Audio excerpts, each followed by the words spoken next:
Hi, folks. This is Mark by Mark A. Foster, Ph.D., for the Institute for Dialectical Meta-Realism. This podcast will be a restatement of two recent podcasts I have done on Holy Spirits. And so what I'm trying to do here is to bring those two together, which I think makes sense. I should have done that in the first podcast, but I didn't. So if you have watched those first two podcasts, most likely you can stop listening right now. There may be some new material here, but most likely not that much. So that's just a cautionary note, so you don't waste your time. And all of our time is precious, and so I don't want anyone to waste it. Okay, tell you about myself, about my life, and about my transformation. I think we all go through many transformations in our lives.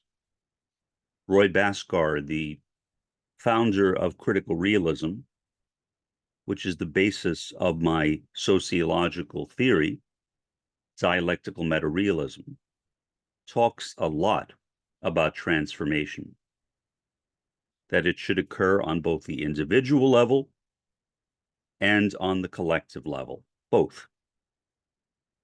Transformation is vitally needed in the world right now. And transformation of me was vitally needed from the time I was born. And so that is what I will talk about, and then also discuss other beings, like the one I will be focusing on, as a way of broadening the discussion to another level. I am an autistic. I guess I could be called high functioning, but I didn't feel like I was high functioning as a kid. I felt very, very bad. I was on psychotropic drugs for my entire childhood. I received ECTs, 12 of them, when I was 11 years old. That is electric shock treatments or electroconvulsive therapy, while institutionalized at Creedmoor State Hospital in New York City. And my psychiatrist, who just died about a year ago, would always threaten me that if you don't shape up, I will send you back to Creedmoor. What a horrible thing to say. Amazingly, he and I became friends later on. He acknowledged the fact that he misdiagnosed me, but he was not the only one. Autism, when I was a kid, that is under the Diagnostic and Statistical Manual of the American Psychiatric Association, version 1, but the same definition was in version 2. Autism was defined as schizophrenia childhood type. I have met a lot of other people who received that same diagnosis in recent years, in the last 20 years. And it's very sad. Some were never re-diagnosed. I had the fortune to be re-diagnosed, but it was really an accident caused by an infestation of cockroaches and my inability to sleep because of them. And I needed a sleeping pill, which my regular physician said he would not prescribe me. He referred me to see a psychiatrist. I found one. I did not want to because of my experience with my child psychiatrist, but I put that aside and I found Jim Hunter, the late Jim Hunter. Great man, wonderful man. First time I saw him in his office, this was back when I was living in Kansas, in Olathe, Kansas. He was in Leawood, Kansas, which is just about 5 miles away. After I told him about my life, my childhood in particular, he said, "Oh, you're an autistic." I had a sense of relief that I've never felt before because I never understood the schizophrenia part because it was not explained to me. I was told I was schizophrenic, but I was never told that in the DSM-1 and the DSM-2, schizophrenia in children was the name given to autism. No one told me. My child psychiatrist never told me, and I don't know why. Regardless, now I knew. I was happy, I was pleased, but there was still a lot missing from my life. Connectivity, relationality, empathy, the ability to have a heart. I had no heart at all, no empathy, no intersubjectivity, as I prefer to call it, using the term used by the founder of phenomenological philosophy, Edmund Husserl, or the common psychiatric term, which I don't really care for, theory of mind. Theory of mind. But I literally had no empathy. I have known some autistics who have said that they did have some, but I wonder if they were confusing empathy and compassion. They are not the same thing. I can't know that. I'm just guessing, but I know myself. I know that I did not love anyone. Anyone. Not my parents, not my sister, not my friends, not my grandparents, nobody, not even myself. I generally hated myself for what I was. I would stay in my room most of the time. My mother would periodically knock on the door and say, "Mark, you need to go outside and play with your friends." And I would think to myself, what friends? What friends? I had no friends. My peers would beat me up every day, every school day on my way home. They would simply beat me up. And I had no knowledge of how to defend myself. And so I was passive in that situation. I just let them do it. What I now know, but back then, I was a very different person from the person I am right now. About 2 weeks ago, I saw a person that I hadn't seen since I was a teenager, a guy named Bill. Bill still looks like Bill. An elderly Bill, but still Bill. Bill said to me, "Mark, if you did not tell me that you were Mark Foster, I would not have recognized you." I looked in the mirror later And I thought to myself, my goodness, I would not recognize myself either. That never occurred to me. There is literally no similarity between how I look now and how I looked then. It is as if I had a full head transplant. And my brain is different. My face is different. I look differently and I think differently. So I am not the same as I was as a teenager or even in my 20s. I am not the same as I was back then either.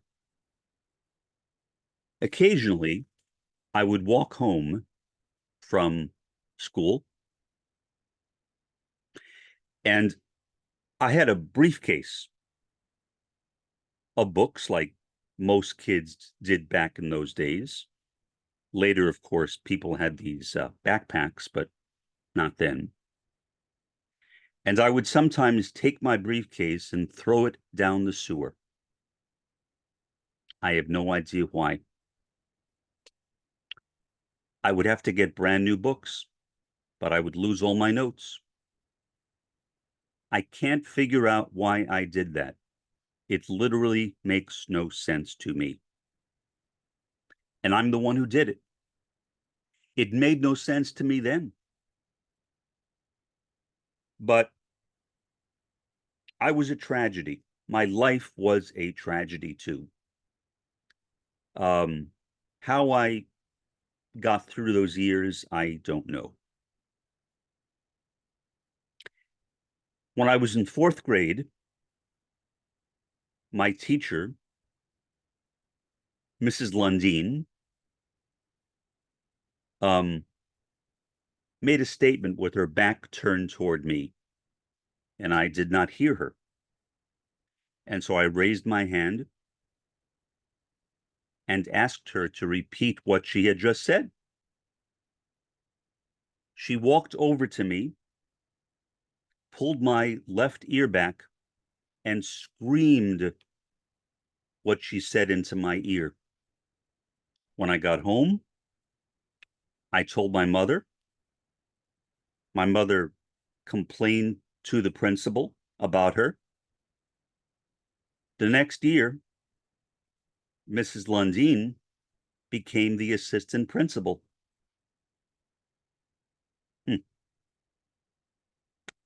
That was her punishment, I guess, becoming assistant principal.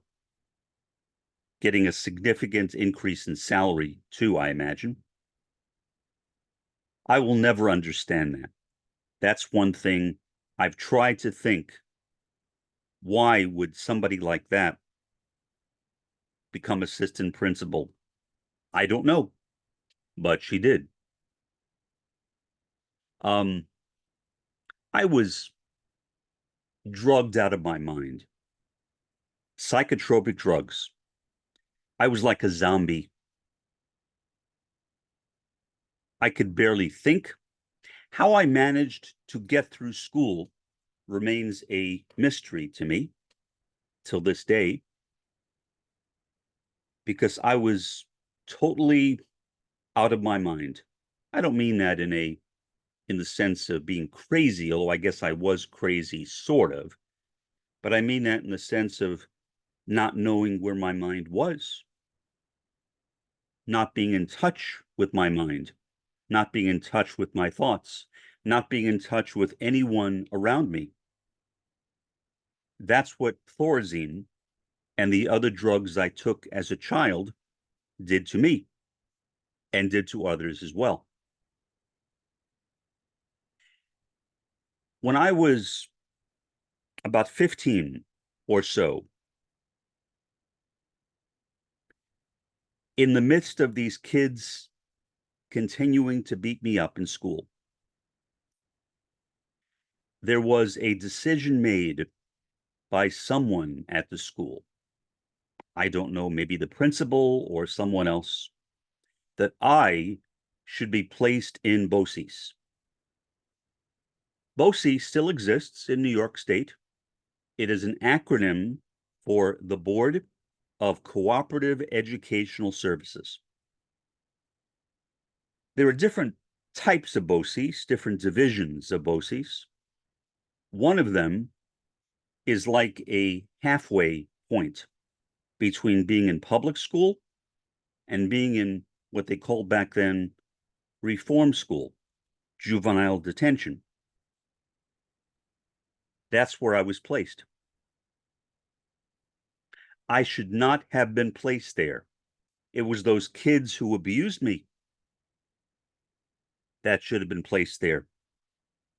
My father, who beat me up on a regular basis, today he would be in prison. Back then, what he did to me was simply called punishment. There was no concept of child abuse when I was a kid. That came much later, much later, much later. In BOCES, I remember everything vividly. I don't have a photographic memory, but close, close. And that is both a blessing and a curse. But I remember these kids. I can picture them. I can picture them. I am not a psychiatrist or a clinical psychologist or anything of that sort. So I'm not qualified to diagnose anyone as a sociologist. But if I had to guess, I would say that most of those kids had what we would today call ADHD or oppositional defiant disorder. To my knowledge, those diagnoses were not given back then. But I think that's what they had. So they became my enemy. Then I found out that I was not going to get a high school diploma.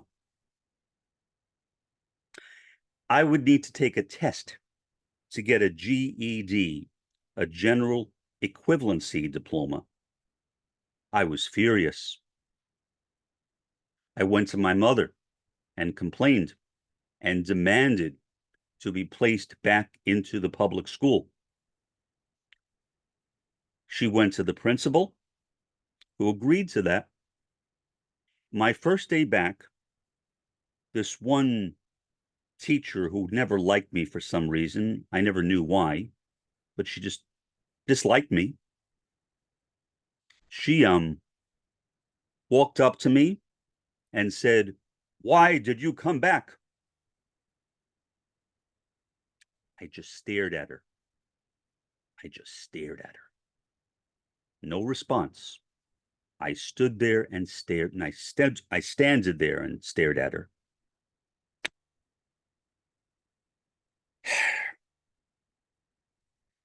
And then eventually she just walked away. Eventually she left because there was nothing else for her to say. And maybe she was trying to provoke me. I don't know. But she didn't. I kept my cool. Amazingly, the bullying stopped. From that point on, I was not bullied by other kids. Why? Dating. These kids had lost interest in me, and they were now interested in girls and boys. Their focus had changed. They forgot about me. They did not care about me anymore. I was irrelevant to them. And so I went through the rest of middle school and high school without being bullied anymore. Now, throughout my adulthood, I have still been bullied. Autistics get bullied all the time.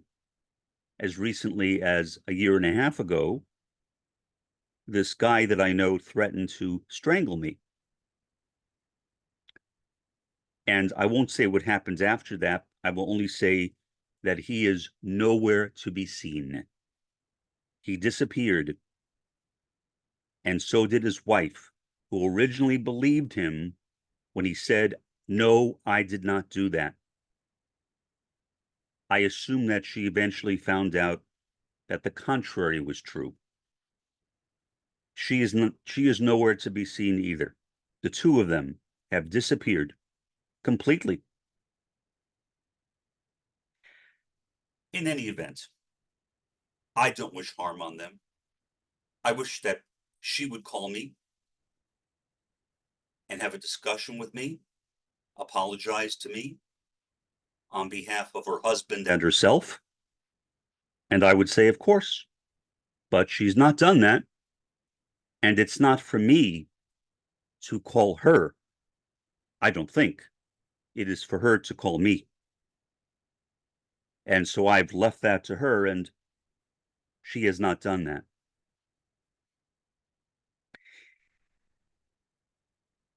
The prediction that my child psychiatrist had made for me that I would spend the rest of my life as an adult on disability did not pan out.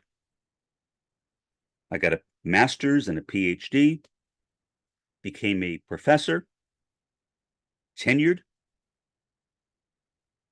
and am now a wealthy man because I made the right investments of my pension. It was totally accidental that I became a multimillionaire. I do not deserve it. When I think about how other people suffer, how other kids suffer, how other autistic suffer, much worse than I do or did, I wish the money were given to them. And so I will make sure in my will to try to take care of them to some degree. Regardless, so I had a full career, interrupted with periods of bullying, again, bullying and bullying and bullying by my colleagues. It became totally predictable. But what am I going to do? That is the story of the autistic. As someone who could not love anyone, including myself, I was lost. There is a well-known autistic website, basically a set of forums or discussion groups called Wrong Planet, wrongplanet.net. Very nice website. And I go there occasionally. I used to go there more, but not that often anymore. And that's what I felt like. I felt like I was literally on the wrong planet. I still feel like that from time to time. I don't belong here, but especially until 20 years ago, I knew I did not fit in.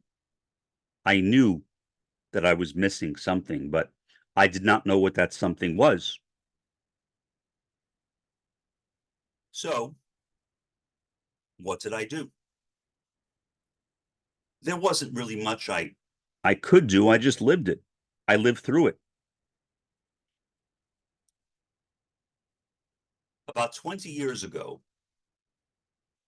I was asleep.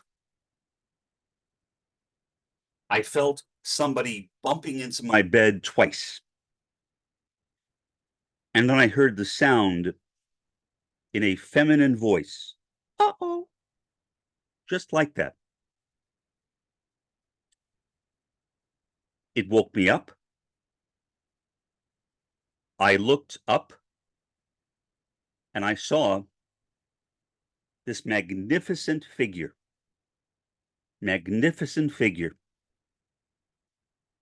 She had a humanoid shape. She had light flowing from all parts of her body. And her face was multicolored. She was not human, or she did not appear human. I did not know who she was. I speculated on all these different possibilities. Is she like an interdimensional being? Is she an alien? All of those things seemed illogical to me, but I couldn't figure out who she was. In any event, after she left my room, and I don't remember exactly how she did that. Did she suddenly disappear? Or did she walk away? I think she suddenly disappeared, but I'm not positive. I said, well, maybe I should just go back to sleep. And then I said, what's wrong with you? What's wrong with you? How can you go back to sleep after that? And so I got up.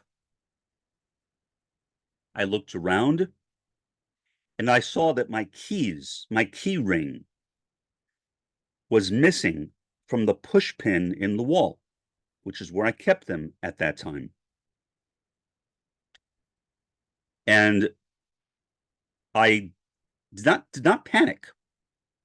Ordinarily, I might have, but for some reason, I felt a sense of calm, a sense of peace that I had never felt before, a sense of contentment and happiness, totally uncharacteristic of me. I looked around my apartment. I checked near the front door. Well, there was no back door. The keys were simply not there. So I got dressed and I decided to go down and speak with the property manager, Dana, who was a very good friend to me and still is. I speak with her on the phone occasionally. And I told her the story I just told you, expecting her to laugh at me, but she didn't laugh at me. I thought she might, but she didn't. She had a perfectly serious face as I told her the story because she knew I was a serious person. I suspect she was confused, but if she was, she didn't express it. And she said, well, Mark, you need to file a police report. And I said, Dana, if I file a police report, they will put me in a straitjacket. And she said, no, no, no. Don't tell them the story. Just tell them that your keys are missing and presumably stolen. I thought for a few seconds. And I said, okay, okay. I guess that's what I should do. So I went back to my apartment. I called the Olathe police. A guy named Steve, I forget his last name, came over. Very nice guy, very formal, very formal. I actually cracked him up by telling some jokes, then he became informal, but he was very formal, professional, not a bad guy. He also looked around. He didn't see the keys either. The keys were not there. He photographed the whole place. He photographed my entire apartment, and that was the report. 2 mornings later, I woke up and the keys were hanging on the pushpin. I am not a sleepwalker or a somnambulist, so that I don't think would explain it. Plus, it's odd to think that I would walk in my sleep, take away the keys and hide them somewhere, walk again in my sleep, put the keys on the push pin. No, I don't buy it. I don't buy it. not considering that it happened at the same time as this being came into my room. Made no sense. So I dismissed that. But I still could not figure out who she was. Then, about 2 weeks later, I had a kind of, I guess you could call it a realization. Maybe a hunch is better. A hunch, yeah, a hunch. That maybe she was a divine being. Maybe she was the maiden, Horia, referred to numerous times by Baha'u'llah, the founder of the Baha'i faith, when he says, I was but a man like others, asleep upon my couch, when lo, the breezes of the All-Glorious wafted over me and taught me the knowledge of all that hath been. Subsequently, we learn about the maiden who was his constant companion during his time in exile and imprisonment. The maiden woke him up. The maiden was his awakener. She came to him when he really needed it. He needed awakening.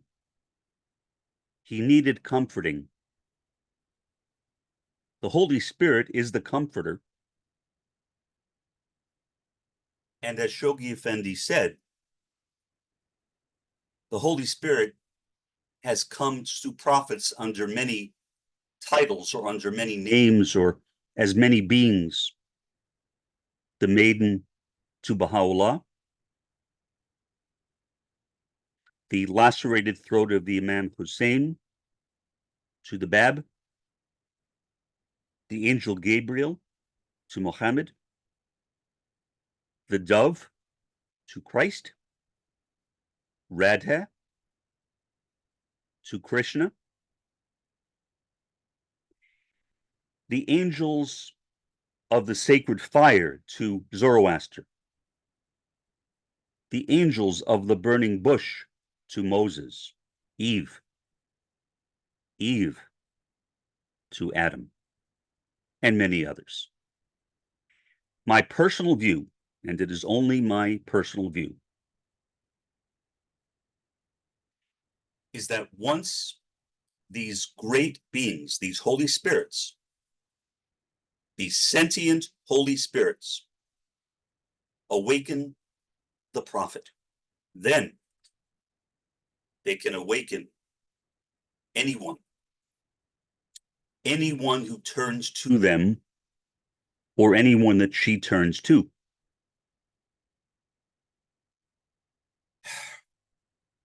So that's who I think she is. That is very, very troublesome to me.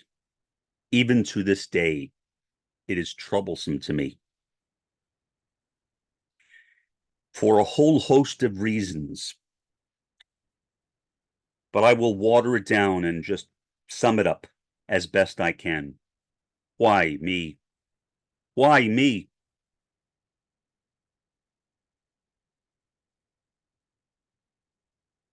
I am a cockroach, like those cockroaches that infested my apartment. I feel like I am one of them. I am nothing. I do not deserve what was given to me. That is how I feel. Right now, I feel that way. Now, this is I suppose, miracle. And as Abdul Baha said, miracles are a proof for the bystander only, and even he may question it. Well, I don't question it. I don't. Once I recognized who she was, Hurriye. Hurriye. The Turkish word is Huri, the most common form of her name. The Persian pronunciation is Hori, but the Arabic original is Hurriye. She came to me and blessed me with her presence. And since that time has never left me. In my view, she is both omnipresent and present, meaning she is both everywhere or ubiquitous and somewhere. I don't think that she is a human being. She's a special category of being. Baha'u'llah, in my opinion, describes these beings in the Valley of Wonderment.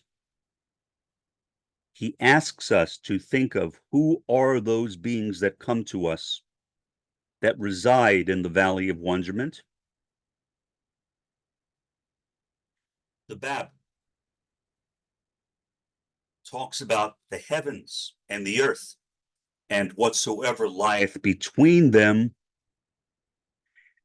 I always wondered what between them was, but now what I think is between them refers to the Valley of Wonderment, or perhaps even more clearly to Jacob's ladder, where Jacob had a vision of angels, as he called them, on a ladder, climbing up and down between heaven and earth.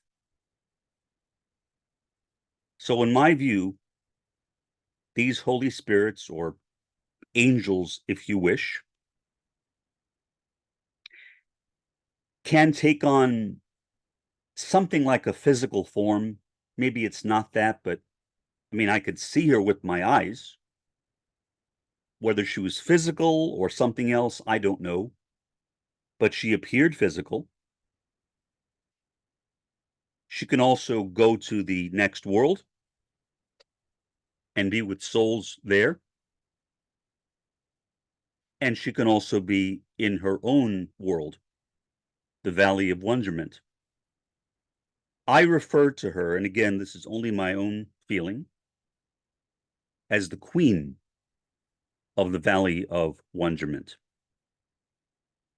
That is how I see her. A beloved being. A being of pure love. Pure love. Which is something I could never understand as an autistic. I never knew what it meant to love anyone. Amazingly, after my encounter with Hurriye, being I believe to be Hurriye, I suddenly became a loving person, an empathetic person. I was able to have intersubjectivity, to connect my mind and my heart with the minds and hearts of others, or as psychiatrists call it, theory of mind.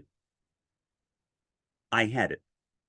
Any word you want to use, I had a heart. Finally.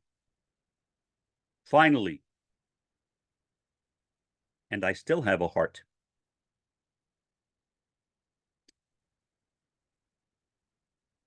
But my heart was breaking because I did not think I deserved her to come to me. And my heart breaks for others all the time, people I know and people I don't know.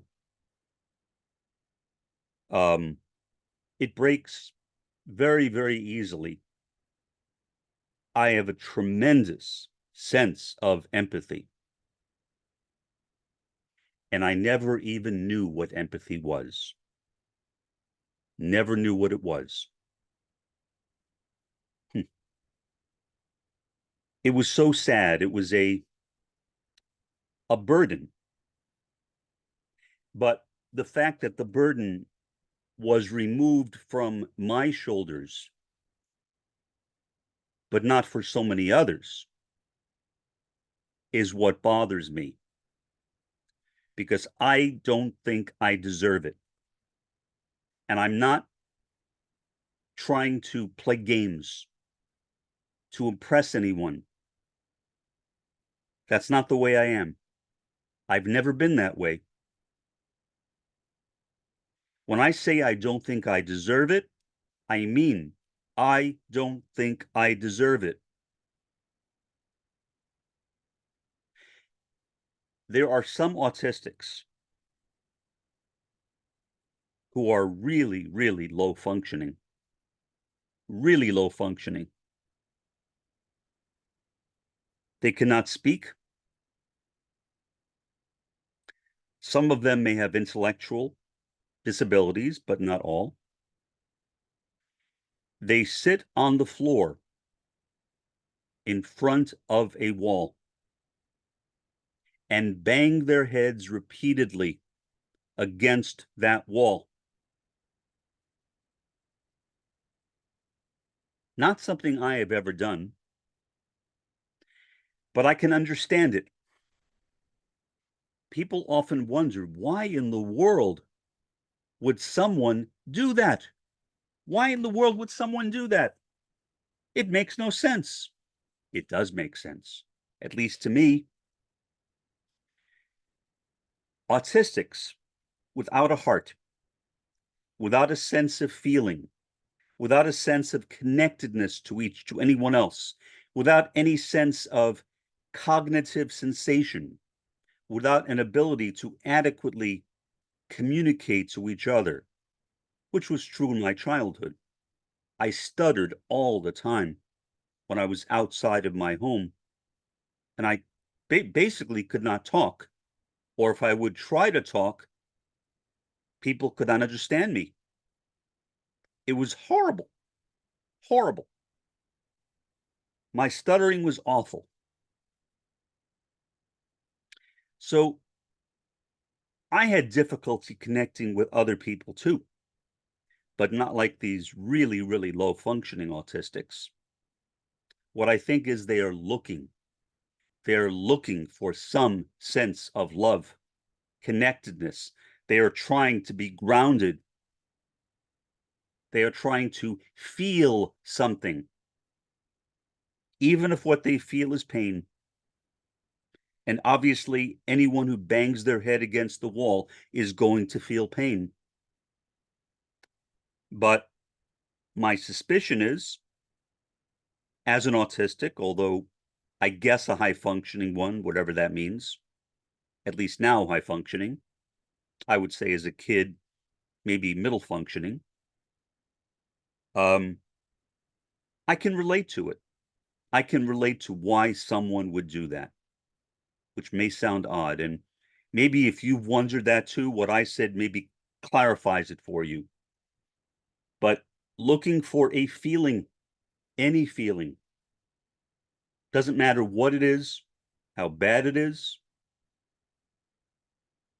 you want to feel something, something.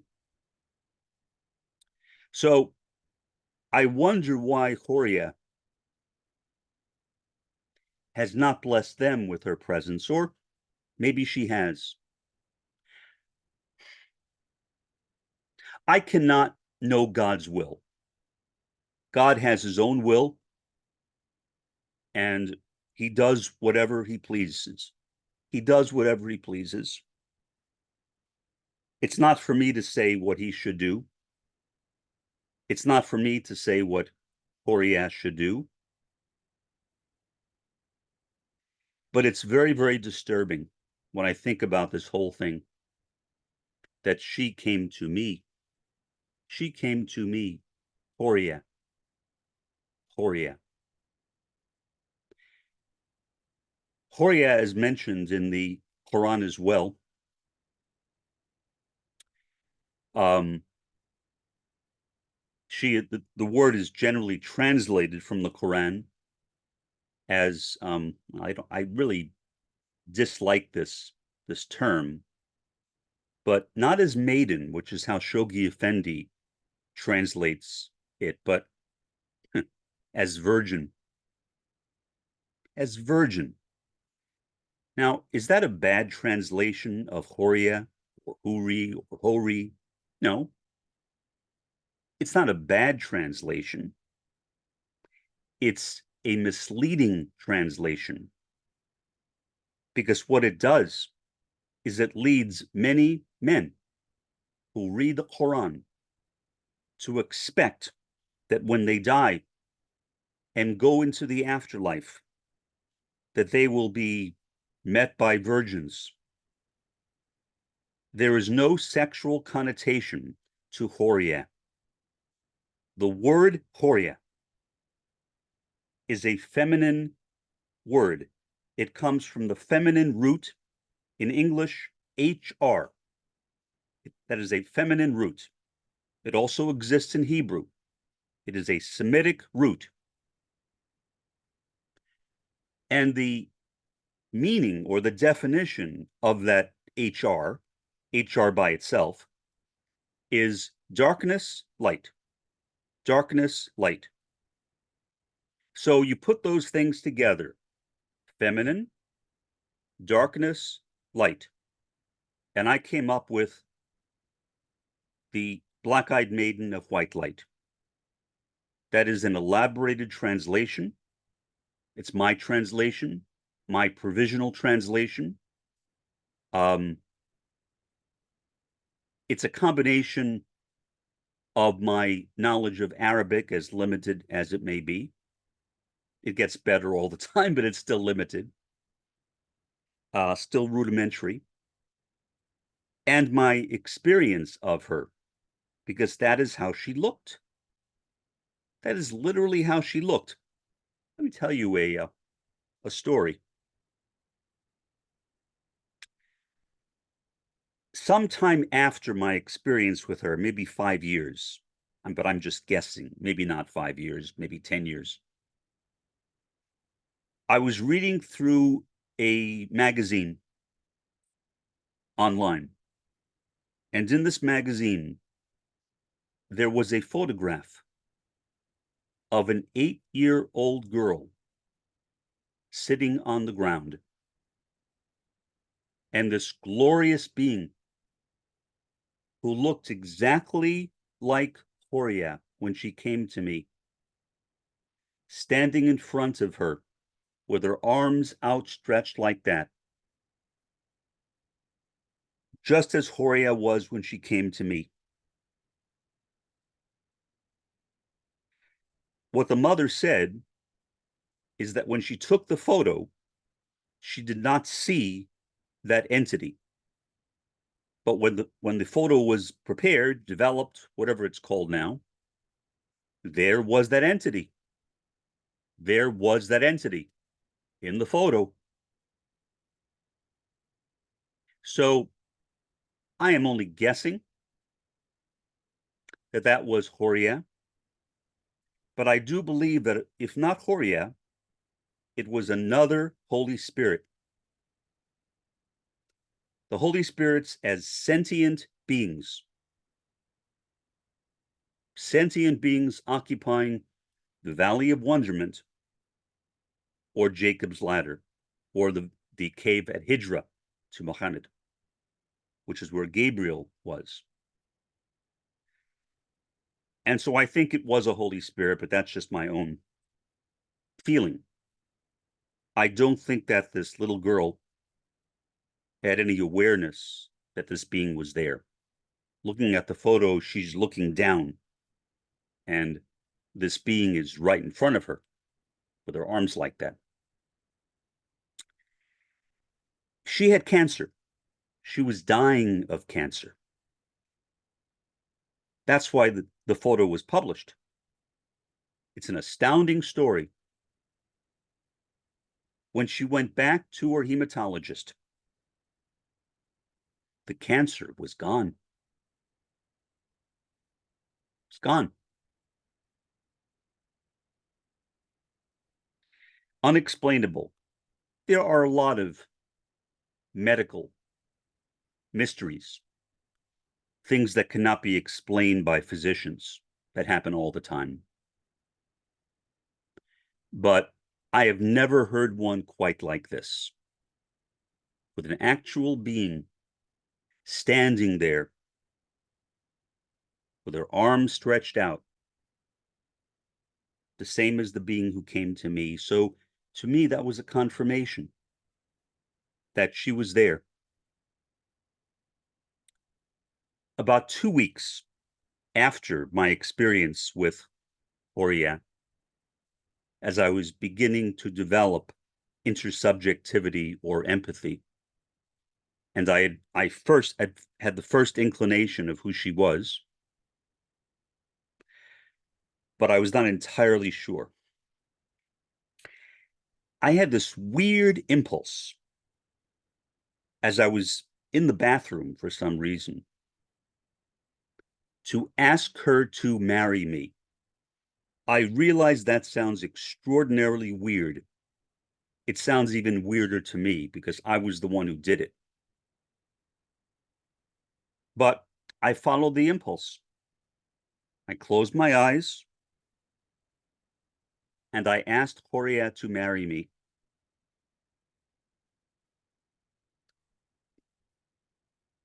A couple of weeks later, I was back in the bathroom. Not sure what it is with bathrooms, but I was back in the bathroom.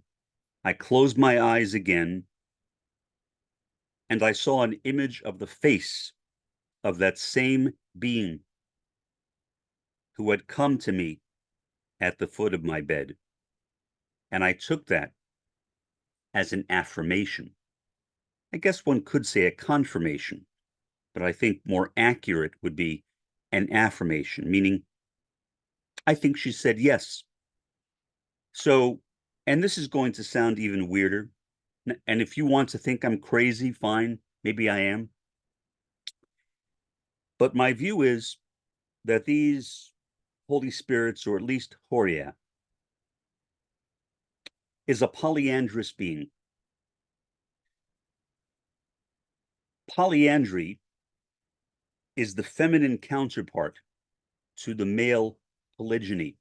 Both polygyny and polyandry are types of polygamy. So polyandry would be a woman with more than one husband. My sense is that that's true of Horia, but I don't care. In my heart, and I never had a heart before. Now my heart is breaking. Now my heart is always breaking, always breaking, always breaking. Whenever I see somebody suffering, I live in a 55 plus community. There are a lot of people in real pain here. So there's plenty of opportunity for my heart to break simply living in this community. A lot of suffering all around me all the time. But regardless, I do see her that way as my wife. But again,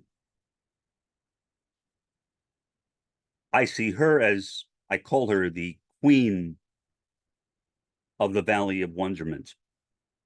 That's just a nickname I gave to her. It came to me, popped into my head one day. But these other beings that I mentioned too, like Radha, to Krishna, the dove, to Jesus, Gabriel, to Muhammad, etc., I think they are also Holy Spirits. If there is one thing that Orthodox Christianity got right, it's in referring to the Holy Spirit as a person. Now, my impression from my reading of Christian texts, and I am a sociologist of religion, so I've read a lot of things like that, is that there's no clear explanation for what they mean by a person.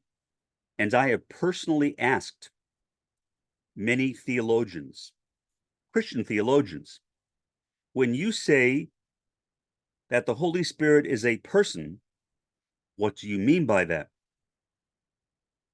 One theologian said to me, that's a mystery. That's a mystery. They don't know. They don't know. So they're calling her a person, but they don't know exactly what that means or how that relates to them or anything like that. It fits into their Trinitarian theology. The Father is a person, the Son is a person, and the Holy Spirit is also a person. Yeah.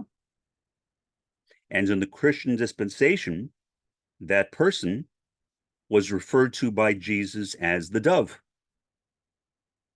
Does that mean that that Holy Spirit looked like a dove? I don't know. But that was the name that Jesus gave to that being, apparently. So that is where I am right now. I am a very grateful human being. I am in a position where I I have a lot to be grateful for, but I know I don't deserve it. I know I don't deserve that awakening that happened to me. When I was a kid, I knew somebody, um, also a Baha'i, like myself. I was maybe 14, 15 years old. And she would occasionally call me, not in an offensive way, because to her, she was complimenting me. And I recognized that. Even then, I was not offended by it, although it did hurt me, meaning I was not offended by her, but it hurt me because I realized that she was describing how I came across. She would call me a human computer. Sadly, that was all too accurate. That was all too accurate. I came across as a human computer. Very rigid, unemotional, mechanical, mechanical. So yeah, computerish. Yeah, computerish. That makes sense. That makes sense, I guess. Um, I don't know. I don't know. But regardless, I am who I am, basically because of Horia. I was not the same person before Horia. I am literally an entirely different man. I've tried to find some similarities and I can't. I can't. Um, my interests, my hobbies, maybe a bit, but my personality has totally changed. After my experience with Horia, within about 4 or 5 years, I lost most of my friends. And I realized that they were basically something like fair weather friends. They were my friends because they knew they could use me. That happens a lot to autistics, a lot, because I did not recognize what they were doing. And so they could get by doing things that they couldn't do to anyone else. And so once I had my experience with Horia, my awakening, I was aware of what they were doing. And they left. Some of them made up stories. 3 of them screamed their heads off at me, all phony, just as excuses to get away from me. They made up fights and yelled at me and yelled at me, and I knew what they were doing. They couldn't get by treating me the same way as they had in the past. So I don't have as many friends as I once did. But the friends I do have are true friends, friends who like and love me for who I am. And for the first time in the last 20 years, I can reciprocate. I can love them too. For the time being, this has been Mark by Mark A. Foster, Ph.D., for the Institute for Dialectical Metarealism. Have a pleasant day and an even better day tomorrow.